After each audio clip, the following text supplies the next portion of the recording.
우리에게 주신 하나님의 말씀은 신약 성경 마가복음 14장 1절에서 11절 말씀입니다. 신약 성경 마가복음 14장 1절에서 11절 말씀 제가 봉독하겠습니다.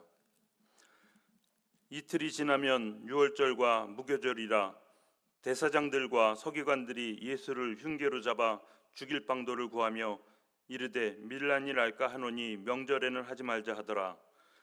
예수께서 베다니 나병 환자 시몬의 집에서 식사하실 때에 한 여자가 매우 값진 향유 곧 순전한 나드 한 옥합을 가지고 와서 그 옥합을 깨뜨려 예수의 머리에 부으니 어떤 사람들이 화를 내어 서로 말하되 어찌하여 이 향유를 허비하는가?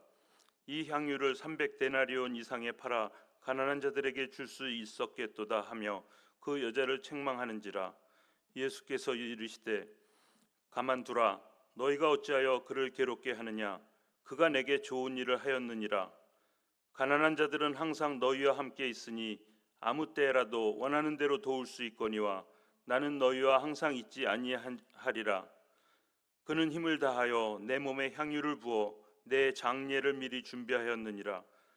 내가 진실로 너희에게 이르노니 온 천하에 어디서든지 복음이 전파되는 곳에는 이 여자가 행한 일도 말하여 그를 기억하리라 하시니라. 12 중에 하나인 가룟 유다가 예수를 넘겨주려고 대제사장들에게 가매 그들이 듣고 기뻐하여 돈을 주기로 약속하니 유다가 예수를 어떻게 넘겨줄까 하고 그 기회를 찾더라. 아멘. 오늘 우리가 같이 함께 읽은 본문 마가복음 14장 1절부터 11절까지 우리 같이 함께 보았는데요. 이 말씀에는 총 3개의 장면이 있습니다. 첫 번째 장면은 1절부터 2절까지 나오는 말씀인데 유대의 종교 지도자들이 예수님을 어떻게 죽일 것인가, 이 예수를 어떻게 죽일 것인가를 모의하는 모습이 나옵니다. 그리고 두 번째 장면은 우리가 잘 아는 말씀이죠. 3절부터 9절까지의 말씀은 한 여인이 아주 값비싼 향유가 담긴 옥합을 예수님 앞에 깨뜨려서 예수님의 머리에 그 기름을 부으며 헌신하는 장면이 나옵니다. 세 번째는 10절부터 11절에 가룟 유다가 예수님을 은 30에 팔아 넘기기로 마음을 먹고 대제사장들과 함께 거래하는 장면이 나옵니다. 이 전혀 다른 마음을 품은 사람들, 전혀 다른 마음을 품은 세 부류의 인물들을 우리가 오늘 같이 함께 보면서 나는 이들 중에 누구에 더 가까운 모습으로 살아가고 있는가, 한번 우리 하나님의 말씀을 이 진리의 말씀 앞에서 거울 보듯이 한번 우리들의 모습을 살펴보는 시간들이 되었으면 좋겠습니다. 먼저 첫 번째 장면을 보시면 유대의 대제사장들과 서기관들이 예수님을 잡아 죽이려고 하는데 정당한 이유, 어떤 정당한 어떤 건수를 가지고 예수님을 잡아 죽이려 하지 않고 오늘 본문에 보시면 흉계로 잡아 죽이려고 했다, 이렇게 되어 있습니다. 그러니까 말도 안 되는 이유, 그리고 없는 이유를 만들어서 예수님을 죽여야겠다, 굉장히 적극적으로 예수님을 죽이겠다라고 하는 이야기입니다. 놀라운 점은 어떤 것이냐면 여러분, 대제사장들이잖아요. 오늘로 따지면 저 같은 목사들입니다. 저 같은 목사들인데 지금 이 예수님을 잡아 죽이려고 모의하는 이 기간이 어떤 기간이냐면 유월절과 무교절을 앞둔 날입니다. 며칠 안 남았어요. 여러분, 유월절은 어떤 날입니까? 하나님께서 이스라엘 백성들을 애굽에서 이끌어내실 때 10개의 재앙 가운데 마지막 재앙인 장자를 죽이는 재앙, 장자가 다 죽어나가는 재앙, 그 재앙을 어떻게 피할 수 있었습니까? 자기 집에 문설주와 임방에 어린 양의 피를 바르면 죽음의 그림자가 오다가 그 피를 보고 유월, 패스오버 한다 그래서 유월절이라고 하는 것 아니겠습니까? 그러니까 이 유월절이라고 하는 것은 생명을 살리는 절기입니다. 우리가 구원받았다라고 하는 그런 증거가 되는 절기입니다. 이 중요한 절기에 하나님께서 생명을 살리시기로 결정한 그 절기에, 그것을 기념하는 절기에 대제사장이라고 하는 사람들이 누군가를 말도 안 되는 이유를 누명을 뒤집어 씌워서 죽이려고 모의하고 있었다라는 점을 우리가 볼 필요가 있습니다. 그럼 제사장들과 서기관들이 예수님을 죽이려고 했었던 그 이유는 무엇이었겠습니까? 예수님은 이 당시의 종교 지도자들을 향해서 그들의 위선과 그들의 외식과 그들의 가식을 아주 정면으로, 요즘 말로 돌직구라고 이야기를 하죠. 아주 대놓고 그 사람들을 책망하셨습니다. 회칠한 무덤들아, 이 독사의 자식들아, 화 있을진저 말씀하시면서 그들의 가식과 그들의 외식과 그들의 모든 불공정하게 행하고 있는 모든 행위들에 대해서 이 공의로우신 예수님께서 거룩한 분노를 꺼내시기에 거룩한 분노를 아끼지 않으셨습니다. 그들의 권위주의적이고 형식적인 신앙을 책망하시면서 그들에게 참된 하나님 나라의 복음이 무엇이며 율법의 본질이 무엇인지를 그들에게 가르쳐 주셨습니다. 종교 지도자들의 입장에서, 이런 거에 아무런 관심이 없는 종교 지도자들의 입장에서 이러한 예수님의 말씀과 예수님의 설교와 그러한 예수님의 행보가 마음에 들었을까요? 결코 마음에 들지 않았습니다. 그래서 얼마나 마음에 들지 않았든지 예수님을 죽이기로 합니다. 왜요? 자신들의 권력, 자신들의 자리가 위태해진다라고 생각했었기 때문입니다. 여러분, 이런 모습이 우리 교회 안팎에도 있을까요? 없을까요? 여전히 남아 있습니다. 말씀보다 어떤 전통과 그리고 인본주의가 앞설 때 예수님의 뜻이 밀려나는 것을 우리가 보게 됩니다. 우리는 대대로 전통적으로 이렇게 해왔어. 이 방식이 편하니까 그냥 이대로 가시죠. 새로운 거는 혼란을 줄 수 있는 것 같습니다. 아무리 상황이 안타깝다 할지라도 원칙은 원칙이니 지켜야 되지 않겠습니까? 여러분, 이 태도가 뭐 100% 나쁘다고 볼 수는 없겠습니다. 하지만 그것이 성령께서 우리에게 주시는, 우리의 영혼을 울리시는 그 음성보다, 하나님의 말씀보다, 복음의 진리보다, 그 복음의 본질보다 더 우선순위가 될 때, 여러분, 이것은 문제가 될 수 있습니다. 이런 것들이 복음보다 우선순위가 될 때 우리는 복음의 생명력을 누르고 마치 제사장들이 예수님을 죽이려고 했던 것처럼 우리도 그러한 똑같은 입장에 있을 수 있다라고 하는 것입니다. 여러분, 하나님께서 제사장들을 세우셨습니다. 레위 지파, 아론의 대를 이루는 그런 제사장들을 세웠습니다. 그런데 예수님 당시의 제사장들은요, 이미 레위 지파가 아니었습니다. 로마가 유대를 통치하기 위해서 이렇게 보니까 이 유대교 종교 지도자들을 잘 세워야 본인들의 입맛대로 나라를 다스릴 수 있을 것 같았습니다. 편하게. 그래서 자기들에게 충성하는 사람들을, 그러한 사람들을 종교 지도자로 세웠던 것입니다. 여러분, 오늘날에는 어떻습니까? 오늘날에 우리 교회 안에, 특별히 우리 밀라노 한인교회 보니까 주보 광고 보니까 아까도 광고해 주셨지만 임직자가 세워집니다. 명예장로님도 세워지시고 안수집사님도 세워지십니다. 여러분, 누가 세우십니까? 하나님이 세우십니다. 여러분들이 투표하셨고 여러분들이 재직회와 공동의회를 통해서 결의하셔서 진행을 하시는 거지만 엄연하게 하나님이 세우시고 다스리시는 자리인 줄로 믿습니다. 여러분, 교회 안에는 목사도 세워지고요, 장로도 세워지고요, 권사도 집사도 하나님께서 세우십니다. 하나님께서 우리에게 그러한 자리를 허락하신 이유, 그러한 권위를 허락하신 이유, 우리를 그 자리에 세우신 이유는 무엇이겠습니까? 섬기라고 그 자리에 세우신 것입니다.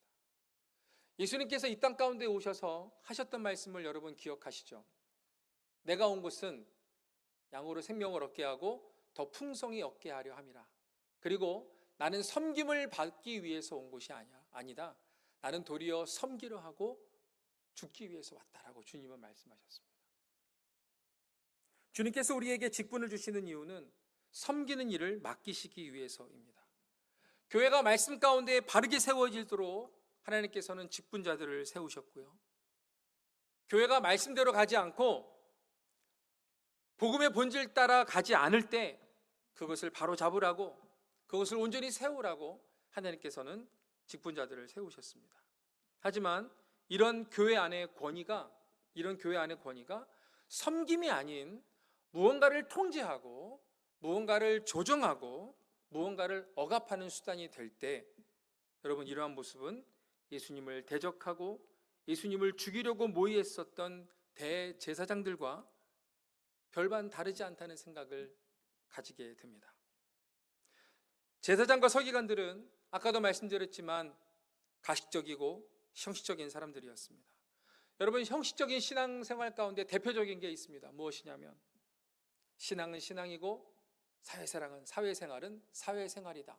이렇게 이분법적으로 생각하시는 분들이 여기에 계시지 않고 밖에 있는 것들을 보게 됩니다. 여러분 어떻게 생각하십니까? 정말 그런가요? 신앙은 신앙이고 사회생활은 사회생활입니까? 네, 물론 신앙생활이 사회생활하고 연결이 되어질 때 어려움 겪을 수 있습니다. 당연한 겁니다. 근데 여러분, 예수님 믿으면서 우리가 그 정도 고난 감당해야 되는 것 아니겠습니까? 사도 바울이 디모데후서 말씀에 너는 그리스도의 좋은 병사로 나와 함께 힘을 과시하며 한번 살아보자 라고 디모데에게 말하지 않습니다. 뭐라고 얘기합니까? 너 나랑 같이 고난받자, 이렇게 얘기하고 있습니다. 여러분, 우리가 살아가는 길은 꽃길이 아닙니다. 주님과 함께라면 꽃길입니다. 맞습니다. 꽃길은 맞습니다. 그런데 마냥 꽃길이지만은 않습니다. 신앙은 신앙이고 사회생활은 사회생활이다. 이러한 태도는 성경의 가르침과 정면으로 부딪히고 있다는 사실을 여러분 기억하십시오. 성경은 우리의 삶 전체를, 우리의 삶 24시간 전체를 하나님 앞에 거룩한 산 제사로 드리라고, 이것이 너희들이 하나님 앞에 마땅히 드려야만 하는 영적인 예배다라는 것을 우리들에게 가르쳐 주고 있습니다. 우리 광고 보니까 정말 제 구미를 당기는 광고가 있었습니다. 뭘까요? 세 가족이 돌로미티를 간대요. 놀랍습니다. 저도 세 가족 할까 막 이런 생각이 들 정도로. 여러분, 세 가족이 교회에 옵니다. 참 감사한 일이죠. 여러분, 우리 사람은요, 자기 뜻대로 하도록 냅두면 내가 좋아하는 사람들과만 지냅니다. 내가 익숙한 사람들하고만 이야기합니다. 이른호 목사님께서 여러분들에게 어떻게 말씀하시는지는 모르겠지만 분명히 여러분들에게 서로 사랑하라고, 먼저 다가가라고 분명히 그러실 겁니다. 근데 이 말을 우리가 귀담아 듣지 않고 또 이 말을 만약에 목사님께서 강단에서 하지 않으신다면 여러분, 우리는 끼리끼리만 놀게 되어 있습니다. 끼리끼리만 이야기하게 되어 있습니다. 그러면 새 가족 오시는 분들이 이 교회는 너무 울타리가 높네 라는 생각을 가지게 됩니다. 우리가 이런 방식으로 새로운 사람을 배척하고 우리가 이런 방식으로 익숙한 관계에만 머물러 살아간다는 것은요, 복음의 본질을 가로막는 일입니다. 그래서 우리는 매 순간 우리 자신에게 질문해야만 합니다. 나는 지금 내 고집, 내 습관을 따라 살아가고 있는가? 나는 계속 내 고집과 내 습관과 내 신념을 따라 살아가면서 예수님의 뜻을 죽이고 있지는 않은가? 우리는 계속해서 우리 자신에게 물어봐야 합니다. 여러분, 예수님은 오늘도 살아서, 지금도 살아서 역사하고 계시는 줄로 믿습니다. 복음의 능력을 억누르거나 제한하지 마시고 오히려 그 복음 안에 있는 놀라운 생명력을 흘려보내는 사람들이 되시기를 예수님의 이름으로 간절히 축복합니다. 예수님의 그 놀라운 생명의 능력, 복음 안에 있는 그 놀라운 능력을 흘려보내는 길, 그것을 흘려보내는 방법은 예수님처럼 하나님 말씀 앞에 겸손히 서서 주님께 온전히 순종할 때 예수 그리스도의 생명이 여러분들을 통해서 흘러가게 될 줄로 믿습니다. 자, 두 번째로 향유를 부은 여인을 좀 보겠습니다. 예수님께서 제자들과 함께 식사를 하고 계셨습니다. 베단이라는 곳에서 식사를 하고 계셨는데 한 여인이 예수님께 다가옵니다. 근데 벌써부터 제자들이 이렇게 보는데 저 여인의 낌새가 남달라요. 두 눈에는 눈물이 그렁그렁 그러니까 톡 건드려도 팡 터질 것 같은 모습으로 예수님께 향유옥합을 들고 다가오고 있습니다. 여러분이 이스라엘 백성들 안에서 당시 고대 근동 문화 가운데서 이 향유옥합은요, 여성들이 결혼을 할 때 가져가는 지참금과 같은 것입니다. 300데나리온. 여러분 보통 얼마로 알고 계십니까? 환산을 해봤을 때 잘 모르시죠? 요즘 인플레이션도 심하고 환율은 왜 그런지 모르겠습니다. 가슴이 너무 아픕니다. 여러분이 그냥 쉽게 얘기해서 향유옥합은 여러분들의 1년 연봉이라고 생각하시면 됩니다. 간단합니다. 1년 연봉이 향유옥합의 값어치입니다. 귀한 거죠. 근데 향유옥합은 열고 닫는 뚜껑이 없습니다. 닫혀 있습니다. 그래서 결혼을 한 이후에 이것을 깨뜨리는 것입니다. 깨뜨리는 것. 깨뜨려야 사용할 수 있는 것입니다. 이 여인이 예수님 앞에 향유옥합을 그럼 깨뜨렸다는 것은 도대체 어떤 의미였겠습니까? 향유옥합을 깨뜨렸다는 것은 당시 여인에게 있어서는 다시 되돌릴 수 없는, 다시 돌이킬 수 없는 온전한 헌신, 다시 돌이킬 수 없는 온전한 사랑, 바로 이것을 의미하는 것입니다. 다른 복음서에 보면 이 여인의 행동을 책망합니다. 야, 그거 300데나리온, 1년 연봉이나 되는 것을 돈으로 환산해서 바꿔서 불쌍한 사람들 나눠주면 더 많은 일들 할 수 있을 텐데 지금 뭐 하는 거야? 왜 이런 낭비를 하는 거야? 이런 말을 합니다. 그런데 예수님께서는 이 여인의 행동을 뭐라고 말씀하십니까? 여러분, 단순히 이 여인이 그냥 갑자기 예수님을 바라보고 북받쳐 오르는 그 감정을 주체하지 못해서 후다닥 집에 가서 향유옥합 갖고 왔고 와장창 깨뜨렸을까요? 그렇지 않았을 것입니다. 여러분, 그렇게 감정적이시지 않으시기를 바랍니다. 예수님은 이 여인의 행동을 믿음의 고백으로 보셨습니다. 값비싼 것을 예수님께 드렸기 때문이 아니라 예수님은 이렇게 헌신하는, 이렇게 하나님 예수님 앞에 헌신하는 그 여인의 마음속에 그 어떤 거짓도, 그 어떤 가식도 없다는 것을 발견하시고 지금 행하고 있는 이 모든 행위 하나하나가 이 여인의 진심을 주님은 보셨습니다. 예수님이 뭐라고 말씀하십니까? 자신의 죽음을 이 여인이 알고 이 일을 행했다라는 말씀을 하시죠. 예수님의 죽음을 예감하고 장례를 준비하는 그런 마음으로 드렸던 이 여인의 행위. 그래서 예수님은 이 여인의 행위를 온 세계에 복음과 함께 전해지게 될 것이다 라고 예수님은 말씀하셨습니다. 그리고 그 말씀이 성취되는 현장을 여러분 지금 경험하고 계시는 겁니다.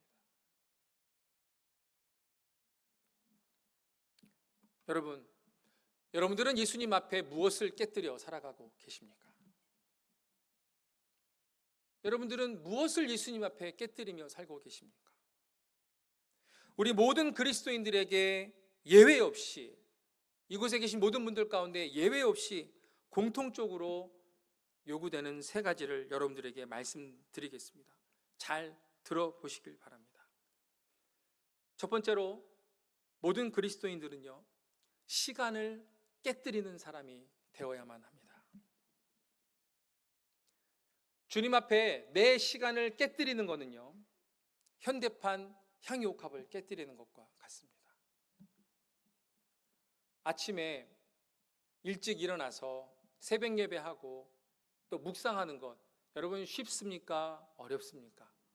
나는 그거 숨 쉬는 것처럼 쉽다 하시는 분들은요, 아마 뒤에 이렇게 광채가 날 것입니다. 다 그러시기를 예수님의 이름으로 축복합니다. 아멘. 어려운 일입니다. 쉽지 않습니다. 저도 제가 목사이기 때문에 물론 주님을 사랑해서 새벽 예배합니다. 그런데 내가 만약에 교육자가 아니었다라고 한다면, 목사가 아니었다라고 한다면 정말 매일매일 그렇게 신실하게 내가 새벽 예배를 할 수 있었을까라고 생각을 해보면 미지수입니다. 쉽지 않습니다. 시간의 헌신이 결코 쉽지 않습니다. 향유컵을 깨뜨린 것을 보고 예수님의 제자 가운데서도 그것을 보고 낭비라고 이야기한 사람이 있었습니다. 여러분, 세상적인 눈으로 볼 때 이렇게 예배할 시간에 우리 성악하시고 연주하시면 더 연습하시고 공부하는 친구들 단어라도 몇 개 더 외우고 그림 공부하시는 분들 더 그림 더 그리시는 것, 그게 맞죠. 여기 나와서 이러고 있는 것 시간 낭비죠. 그런데 주님은 그것을 낭비라고 말씀하지 않으십니다. 주님은 우리가 이렇게 나와서 주님을 예배하고 졸려 죽겠지만 아침에 일찍 일어나서 새벽 예배하고 주님을 만나는 시간을 간절히 사모하며 살아가는 것, 주님은 그것을 사랑의 증거로 받으심을 여러분 기억하십시오. 두 번째로 우리가 깨뜨려야 될 것은 무엇이냐면 주님 앞에서 우리의 체면과 자존심을 깨뜨려야만 합니다. 많은 사람들 앞에서 눈물로 기도하고 찬양하는 거 바로 이 자리에서, 여러분 이 자리에서 마스카라가 막 옆으로 이렇게 움직일 정도로 막 펑펑 울면서 예배하고 하는 것, 여러분 이것이 어떤 사람이 볼 때는 뭐 저렇게까지 해야 될 필요가 있을까? 하지만 주님은 주님을 향해서 우리의 온전한 마음을 다 내어드리는 것을 원하고 계십니다. 다윗이 어떻게 했나요, 여러분? 다윗은 왕이었습니다. 한 나라의 왕이었습니다. 하나님의 임재를 상징하는 법궤가 예루살렘을 향해 올 때 다윗은 춤을 췄습니다. 그 모습을 미갈이 보고 어떻게 왕이 그럴 수 있어요? 하지만 다윗은 자기는 이거보다 더한 것도 하겠다라고 이야기를 합니다. 체면을 깨뜨릴 때, 주님 앞에서 우리의 체면을 깨뜨리고 주님 앞에서 우리의 자존심을 내려놓을 때 주님은 그 헌신을 기쁘게 받으시는 줄로 믿습니다. 세 번째로, 여러분 좀 어렵긴 한 건데요, 여러분 주님 앞에서 여러분들의 물질과 소유를 깨뜨리는 분들이 되시기를 간절히 바랍니다.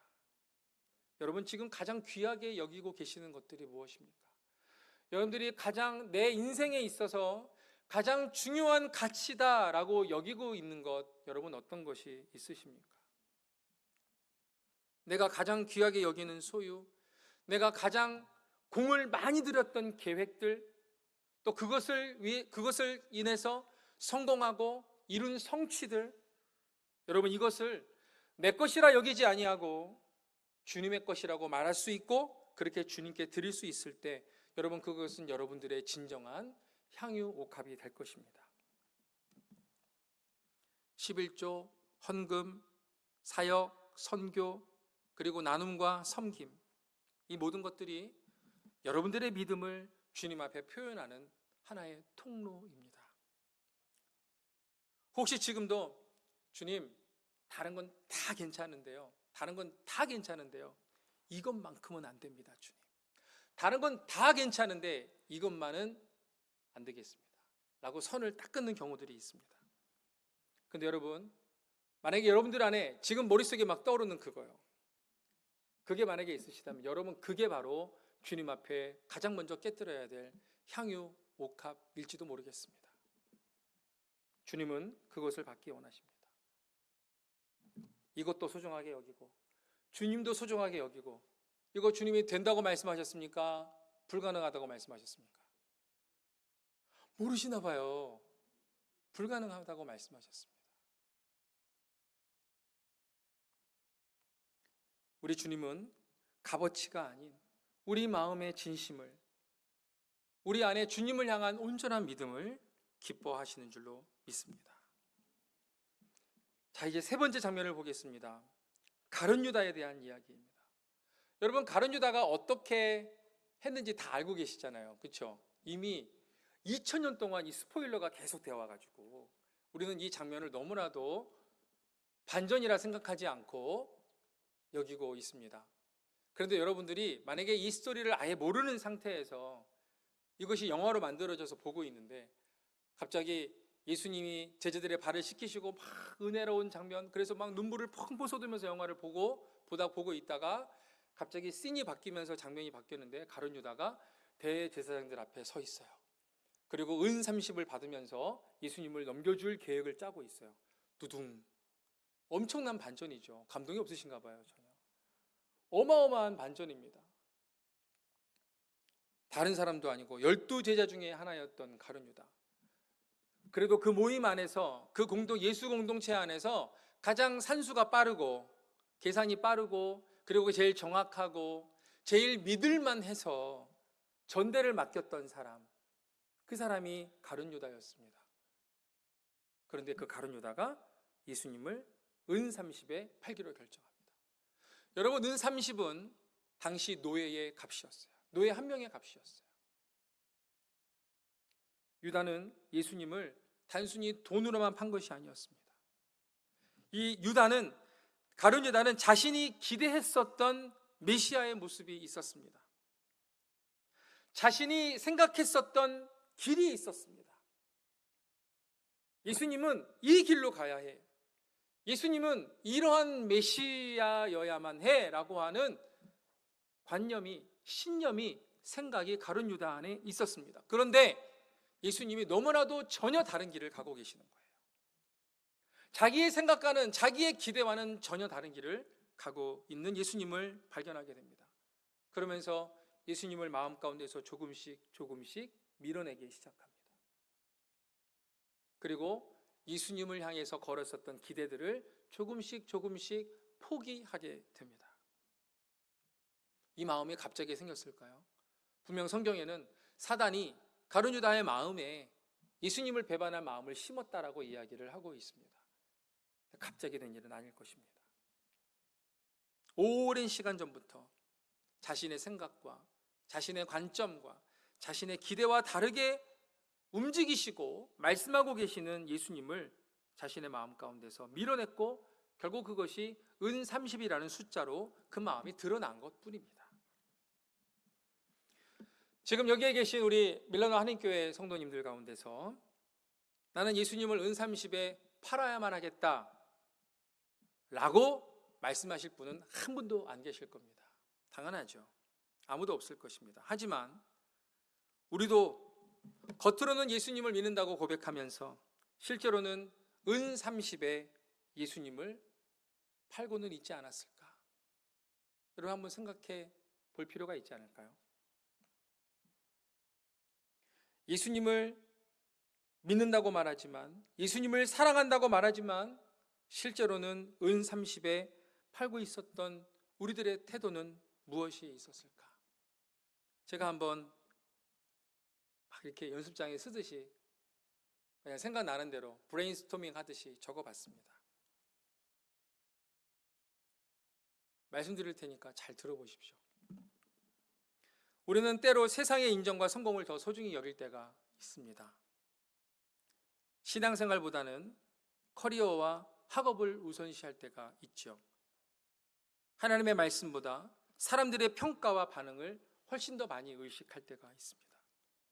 진리보다는 인맥과 관계를 지키기 위해서 신앙적으로 타협을 하기도 하고 때로 그것을 우리는 지혜라고 착각하기도 합니다. 이렇게 우리는 말없이 하지만 너무나도 분명하게 은 30과 예수님을 바꾸고 있습니다. 내 계획과 감정이 예수님보다 앞설 때가 있습니다. 하나님이 내 기대대로 응답하지 않으시면 우리는 쉽게 낙심합니다. 여러분들의 인생 오래 사셨든 적게 사셨든 한번 되돌아보시길 바랍니다. 여러분들의 인생 가운데 여러분께서 기도하고 그래서 여러분들이 하나님 요날 요런 방법으로 요렇게 응답해 주세요 이렇게 기도했을 때 하나님의 그대로 응답해 주신 경험이 여러분 혹시 있으십니까? 있으실 수도 있죠. 근데 저는 너무 없어요. 대학교 때 좀 용돈이 좀 필요해서 하나님 용돈 필요합니다. 왜 제 주변에 전 이제 CCC에서 이제 훈련을 받고 했는데 간사님들은 기도하면 이렇게 후원자들이 돈도 막 이렇게 주시고 막 이러시더라고요. 그래서 하나님 저도 돈이 좀 필요합니다. 아버님이 목사님이셨고 가난한 목사님이셨어요.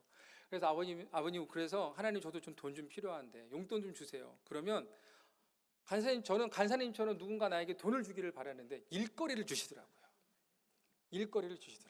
저는 근데 그걸 응답이라고 생각하지 못했어요. 근데 응답이더라고요. 지나고 보니까. 여러분 우리는 하나님이 내 기대대로 응답하지 않으시면 그게 응답이라고 생각하지 못합니다. 쉽게 낙심합니다. 또 예배보다는 여행, 기도하는 것보다는 휴식하는 것, 섬김과 봉사보다는 내 개인 일정을 더 많이 우선순위로 세우게 됩니다. 진리의 말씀보다는 진리의 말씀을 따라 그것을 기준을 따라 결정하는 게 아니라 내 기분과 내 상황에 따라 결정하고 기도하기보다는 감정에 의지할 때가 더 많이 있지 않습니까? 이렇게 우리는 은밀하게 하지만 너무나도 확실하게 예수님을 거래하고 있습니다. 내 신앙의 틀 안에서만 예수님을 생각하고 따를 때가 있습니다. 여러분들이 신앙생활 열심히 하시면서 분명히 주님께서 여러분들에게 더 깊은 신앙의 자리로, 더 깊은 곳으로 나아가라고 하는 주님의 초청이 분명하게 있을 것입니다. 그런데 그 초청이 있을 때 여러분 어떻게 하셨어요? 그런 분들을 가끔 봅니다. 주님, 저 여기까지도 엄청 열심히 하는 거예요. 여기까지만. 아주 다 이렇게 선을 그어놓고, 주님, 그거는 제가 조금 좀 부담됩니다. 그런 분들이 제일 많이 하시는 말씀이 있습니다. 기도해보고 결정하겠습니다. 여러분, 우리들의 삶의 변화와 헌신, 그리고 고난이 있을 때 우리는 그것을 회피하고 편안함을 선택하려고 합니다. 결국 가룟 유다처럼 예수님께서 가신 길은 십자가의 길, 자기를 부인하고 자기 십자가를 지고 예수님을 따르는 길, 고난의 길인데 그 주님이 가시는 길과 다른 길을 우리는 선택하게 됩니다. 여러분, 또한 물질의 우선순위가 예수님보다 더 앞설 때가 있습니다. 간단하게 말씀드리겠습니다. 11조와 헌금은 부담스럽게 여기면서 우리가 생활하면서 살아가는 소비에는 너무나도 후할 때가 많이 있습니다. 그렇지 않습니까? 재정적인 안정을 위해서 우리들의 신앙의 원칙을 양보할 때도 있습니다. 재물과 명예를 추구하면서 하나님 나라에는 조금의 관심도 없습니다. 이렇게 자신의 이익을 따라 예수님을 판 유다의 모습이나 하나님 나라에 전혀 관심이 없는 우리들의 모습이나 무엇이 다릅니까? 사람의 눈을 의식하면서 신앙을 숨길 때도 있습니다. 여러분, 그런 경험 많지 않으세요? 리스토랑에 가셔서 이렇게 드시는 적 없으세요? 식사기도 아주 짧게 눈을 한번 딱 감고, 주님이 다 아실 거야. 맨날 하는 기도인데 다 아시지. 직장에서 친구들 앞에서 내가 그리스도인이라는 사실을 혹시 숨기고 계시지는 않습니까, 여러분? 기도하고 싶은 순간이 분명하게 있는데 버스 안에서, 지하철 안에서, 트람 안에서 걸어가면서 찬양도 하고 싶고 기도하고 싶은 순간이 분명하게 있을 텐데 주변 시선을 의식해서 포기할 때도 있습니다. 너무나도 분명하게 주어진 복음을 전할 기회임에도 불구하고 복음을 전하지 않고 다음 기회로 미루기도 합니다. 이런 순간들 속에서 우리는 예수님의 이름을 내려놓는 것입니다. 여러분, 교회 안에서 우리 지체들과의 관계 가운데서도 한번 생각을 해보겠습니다. 용서하지 못하고 미움을 품을 때 있지 않습니까? 주님은 우리에게 분명히 용서하라고 말씀하셨지만 나는 여전히 내가 받은 상처, 내가 받은 억울함을 주님 앞에서 내려놓지 못합니다.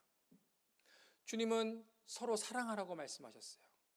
요한복음 17장에 십자가에 못 박히시기 전에 우리를 위한 대제사장적 기도라고 이야기하는 요한복음 17장에 보면 서로 사랑하라 말씀하십니다.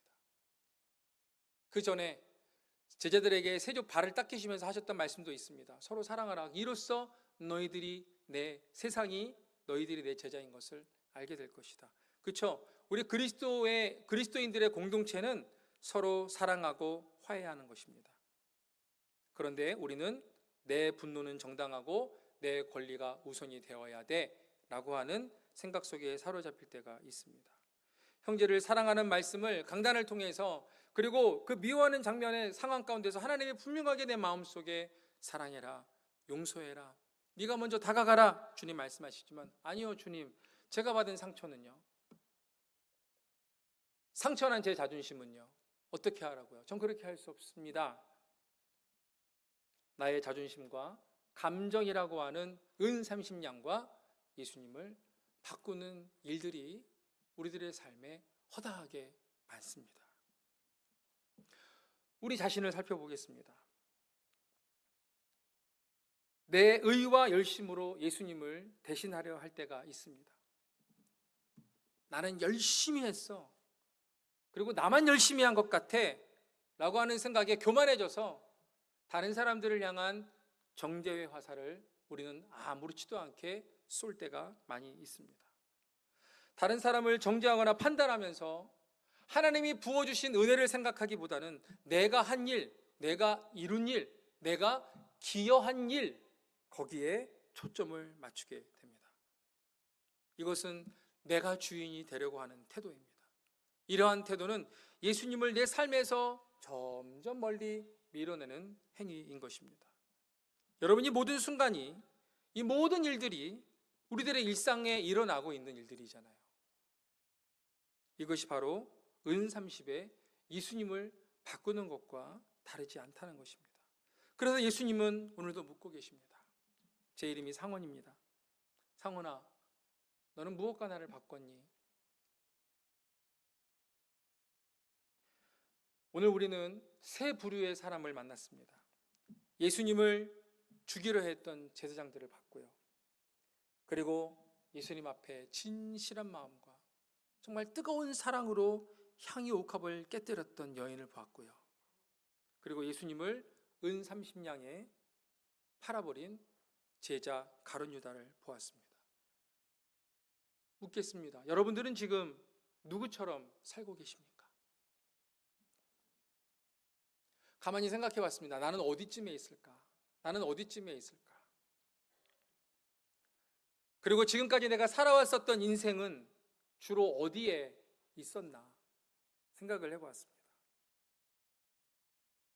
저는 이 세 부류 사이를 계속 이리저리 왔다 갔다 했던 것 같습니다. 여러분들은 어떠십니까? 여러분, 사탄은요, 우리가 예수님을 죽이려고 했었던 제사장처럼 살 때, 그리고 예수님을 은30에 팔려고 했었던 가룟 유다처럼 살고 있을 때는 우리를 건드리지 않습니다. 손 하나도 까딱하지 않습니다. 그런데 사탄은요, 우리가 향유 옥합을 깨뜨렸던 여인처럼 살려고 마음을 먹는 순간부터 사탄은 우리에게 역사하기 시작합니다. 저는 이 강단에 올라올 때마다 공격이 있습니다. 공격이 있습니다. 어떤 공격이냐면, 예전에 이것 때문에 너무나도 많이 힘들었었는데, 야, 네가 무슨 자격으로 그 위에 올라가니? 라고 하는 사단의 음성이 저를 공격을 합니다. 이런 거죠. 너 엊그제까지는 대제사장처럼 살았고, 어제까지는 가룟 유다처럼 살았는데 갑자기 향유옥합 부은 여인이 된다고? 목사 가운 입고 이런 옷 입으면 그렇게 되는 거야? 라고 하는 사단의 음성이 저를 많이 괴롭혔습니다. 그런데 여러분, 그거 아십니까? 저는 지금도 그렇고 앞으로도 그렇고, 제가 목사가 이런 말 해서 죄송합니다. 양해하고 들어주십시오. 이 세 사람 사이를 계속 왔다 갔다 하면서 살 것 같아요. 그런데 분명한 것은 무엇이냐면, 여러분, 저와 여러분은 예수님의 십자가의 은혜로 용서받은 죄인들입니다. 믿으십니까? 그냥 죄인이 아니고요, 저와 여러분들은 용서받은 죄인입니다. 그래서 사단이 여러분들에게 그렇게 공격할 때 그렇게 말씀하십시오. 야, 사단, 너는 용서는 받아봤냐? 너는 십자가의 은혜로 용서는 받아봤냐? 우리는 용서받은 죄인입니다. 여러분, 용서받은 죄인으로서 우리가 해야 될 것은 무엇이겠습니까? 여러분들의 평생이 지금부터 예수님께 부름받는 그날까지 향유옥합 부은 여인처럼 살아가셨으면 좋겠습니다. 아멘. 네, 그것이 우리의 진정한 소원이 되기를 바랍니다. 그런데 그렇지 않다는 것 알지 않습니까? 우리 그냥 정직하게 얘기해 봤으면 좋겠어요. 솔직하게. 우리가 기억해야 될 것은 이것입니다. 요한복음 21장에 사도 베드로가 예수님을 부인했는데 그냥 저 사람 모른다 얘기한 것이 아니라 저주하며 부인을 했습니다. 3번이나 그렇게 저주하며 예수님을 부인하고, 야, 나는 안 되는 놈인가 보다, 나는 그냥 여기까지인가 보다 생각하고 다시 갈릴리 바닷가로 가서 고기나 잡으면서 남은 여생을 보내려고 했습니다. 여러분, 이때 이 제자들이 예수님의 부활을 봤습니까? 못 봤습니까? 모르세요? 이미 예수님의 부활을 봤어요. 그럼에도 불구하고 디베랴 바닷가로 고기 잡으러 갑니다. 그때 예수님께서 이 베드로를 찾아오십니다. 그리고 네가 나를 사랑하느냐 물으시고 다시 베드로에게 내 양을 먹이라라고 하시는 사명을 부어주시는 것을 보게 됩니다. 여러분, 우리가 평생을 향유옥합을 깨뜨린 여인처럼 살아가고 싶지만 그렇지 못하고 실패할 때가 있을 것입니다. 넘어질 때가 있을 것입니다. 그 넘어진 자리에서 사단은 우리에게 거봐, 내가 말했잖아, 넌 그런 사람이야, 너는 그런 존재야 라고 하는 그 실패의 자리에서 사단의 음성이 아닌 너 나 사랑하니?